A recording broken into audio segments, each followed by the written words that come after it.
Malia, it was clear during the viewing Officer Tinsley touched a lot of lives during his 16 years with the Fort Wayne Police Department. The viewing started with a flag ceremony and time for Tinsley's family to pay their respects to the fallen officer. Flags lined the sidewalk of Emmanuel Lutheran as Fort Wayne says goodbye to Officer David Tinsley. It's a sad day for our community from the loss of a strong Christian man who loved what he did and was a very dedicated and caring person. Thomas Eggold knew Officer Tinsley through the church. He'll remember him as a quiet, humble, and faithful man who loved his God, his family, and his brothers in blue.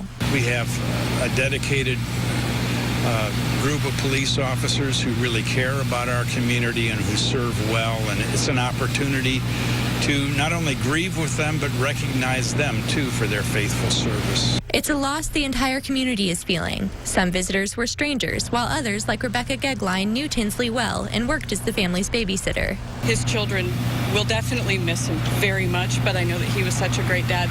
They are going to go on to do just as great things, and they're going to be okay. Gegline says Officer Tinsley's death and his huge impact is still surreal to her. The way we knew him and the way we felt about him was the way that everybody knew him and everybody felt about him. Among the visitors who did not know him personally was Senator Joe Donnelly, who says he spoke to the family. And I told him, thank you.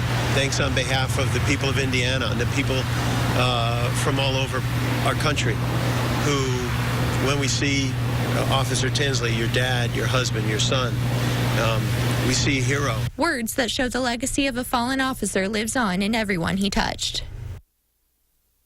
Funeral services for Officer Tinsley will begin tomorrow morning at Emmanuel Lutheran. Live in the studio, Abby Jackson, Fox 55 News.